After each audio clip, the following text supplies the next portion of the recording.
रक्तदान शिबिराच्या माध्यमातून कोकणात विविध ठिकाणी भाजपाने सेवाकार्य हाती घेतल्याचा अभिमान वाटतो. आमदार प्रशांत ठाकूर. राज्याचे कॅबिनेट मंत्री रवींद्र चव्हाण यांच्या वाढदिवसाच्या निमित्ताने कोकणातील विविध ठिकाणी रक्तदान शिबिराचे आयोजन सेवाकार्याच्या माध्यमातून भाजपाने हाती घेतले आहे. याचा निश्चित आम्हाला अभिमान वाटत असून आज उरण परिसरातील विविध पक्षांचे पदाधिकारी कार्यकर्ते हे भाजपा पक्षात प्रवेश करत आहेत. हीच खऱ्या अर्थाने उरणचे आमदार महेश बालदी यांनी या मतदारसंघात केलेल्या विकास कामांची पोचपावती असल्याचे गौरवोद्गार आमदार प्रशांतदादा ठाकूर यांनी उरण येथे बोलताना काढले. तसेच पक्षप्रवेश करणाऱ्यांचे व रक्तदान शिबिरात सहभाग घेणाऱ्या सर्व रक्तदात्यांचे आभार. उरण विधानसभा मतदारसंघाचा सर्वांगीण विकास करण्याचे काम भाजपा पक्षाच्या माध्यमातून केंद्र व राज्य सरकारच्या देखरेखीखाली करण्याचे काम आमदार म्हणून मी सर्वसामान्य जनतेच्या व कार्यकर्त्यांच्या आशीर्वादाने केला आहे. तसेच उरणला विविध शहरांशी जोडण्याचे काम सुरू केले असून सुसज्ज रुग्णालय, सुसज्ज मच्छीमार बंदर यासह इतर कामे हाती घेतली आहेत.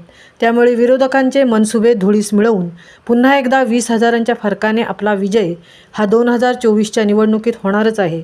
त्यामुळे गुलाल उधळण्यासाठी पुन्हा भाजपाने शिवस्मारक येथे जाण्यासाठी सज्ज होऊया, असे विधान उरणचे आमदार महेश बालदी यांनी व्यक्त करून नामदार रवींद्र चव्हाण यांना वाढदिवसानिमित्त शुभेच्छा व्यक्त केल्या. तसेच पक्षप्रवेश करणाऱ्यांचे व रक्तदान शिबिरात सहभाग घेणाऱ्यांचे आभार व्यक्त केले. राज्याचे कॅबिनेट मंत्री रवींद्र चव्हाण यांच्या वाढदिवसानिमित्त उरण तालुका भाजपाच्या वतीने JNPA बंदर वसाहतीमधील मल्टीपर्पज सभागृहात कार्यकर्ता मेळावा, पक्षप्रवेश मेळावा व रक्तदान शिबिराचे आयोजन शुक्रवार दिनांक 20 रोजी उरणचे आमदार महेश बालदी, आमदार प्रशांतदादा ठाकूर यांच्या मार्गदर्शनाखाली करण्यात आले होते. या कार्यक्रमाचे औचित्य साधून विविध पक्षांच्या पदाधिकारी व कार्यकर्त्यांनी भाजपात जाहीर पक्षप्रवेश केला. यावेळी भाजपाच्या कार्यकर्त्यांनी उत्स्फूर्तपणे रक्तदान शिबिरात सहभाग घेऊन नामदार रवींद्र चव्हाण यांना वाढदिवसानिमित्ताने शुभेच्छा दिल्या. या कार्यक्रमाला संबोधित करताना आमदार प्रशांत ठाकूर व आमदार महेश बालदी हे बोलत होते.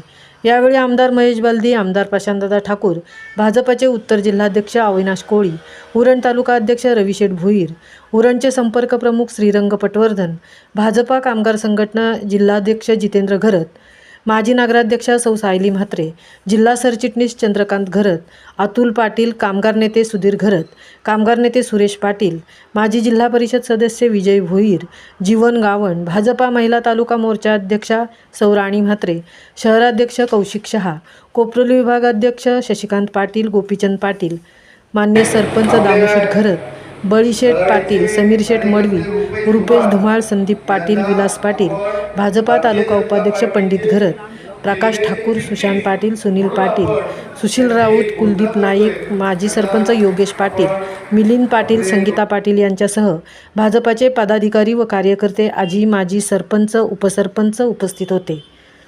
महामुंबईसह अनंत नारंगीकर, उरण. 2 ऑक्टोबरपर्यंत वेगवेगळ्या कार्यक्रमांचं आयोजन केलेलं आहे. आज या ठिकाणी पक्षप्रवेश सोहळा देखील संपन्न होतोय. रुपेशजी धुमाळ आपले या ठिकाणी आहेत, त्यांच्याबरोबर सहकाऱ्यांचा आज या ठिकाणी पक्षप्रवेश होतोय. या कार्यक्रमाच्या निमित्तानं मंचावर उपस्थित असणारे आपले सन्माननीय आमदार महेश बालदी साहेब, जिल्हाध्यक्ष आपले माननीय अविनाश कोळी साहेब, या मंचावर उपस्थित असणारे तालुक्याचे आता पुढेही आपण देणार आहोत. याच्याशिवाय या उरण विभागाचं चित्र बदलताना आणि त्याच्यामध्ये प्रत्येक ठिकाणी भारतीय जनता पक्षाचा पूर्ण सहभाग होता हे तुम्हाला मी अभिमान आणि गर्वाने तुम्ही लोकांना सांगू शकता. हा गर्व, हा अभिमान हा प्रत्येक भारतीय जनता पक्षाच्या कार्यकर्त्यांना. मग उरण गणपतीमुळे ब्रेक घेतला होता, परवापासून परत सुरू झालंय. मी चौक भागातून रोज आता पुढे सरकत चाललोय. लवकरच प्रत्येक गावच्या गाव बैठका होतील, प्रत्येक गावचं वेगळं गणित